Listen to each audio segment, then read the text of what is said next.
پیدا کرنے کی بجائے واشنگٹن میں پاکستان کے سفیر حسین حقانی نے سیکرٹری خارجہ کی آمد سے پہلے میڈیا کے نمائندوں کو بتایا کہ سلمان بشیر کے دورے کا مقصد دونوں ملکوں کے باہمی مفادات کی اہمیت کو اجاگر کرنا اور اسٹریٹجک ڈائیلاگ کا ایجنڈا طے کرنا ہے۔ ان کا فوکس ایک جیسے اسٹریٹجک اقدامات پر ہوگا۔ دونوں ملک اپنے اسٹریٹجک خیالات پر بات کریں گے اور ایسے راستے تلاش کریں گے جن پر دونوں متفق ہوں اور ان ایریاز میں تعاون بڑھایا جا سکے۔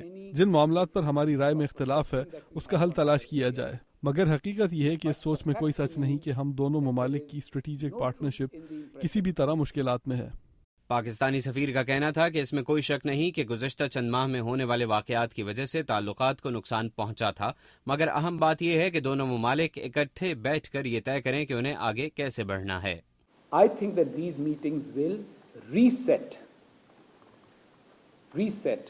میرا خیال ہے کہ یہ میٹنگز دونوں ممالک کے درمیان تعلقات کی ترجیحات کو دوبارہ طے کریں گی، جس سے گزشتہ چند مہینوں کی تلخیوں کو پیچھے چھوڑ دیا جائے گا اور ہم اپنے اسٹریٹجک ڈائیلاگ کے ٹریک پر واپس آ جائیں گے۔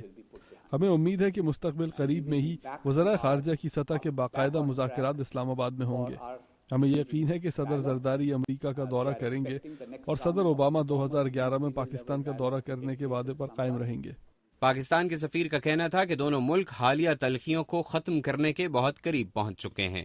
حسین حقانی نے بتایا کہ سیکرٹری خارجہ سلمان بشیر اگلے 2 روز میں امریکی محکمہ خارجہ کے مختلف عہدیداروں سے ملاقات کریں گے، جس کا مقصد اسٹریٹجک مذاکرات کے لیے باہمی تعاون اور افادیت کے راستے تلاش کرنا ہے۔ محمد عاطف، اردو VOA، واشنگٹن۔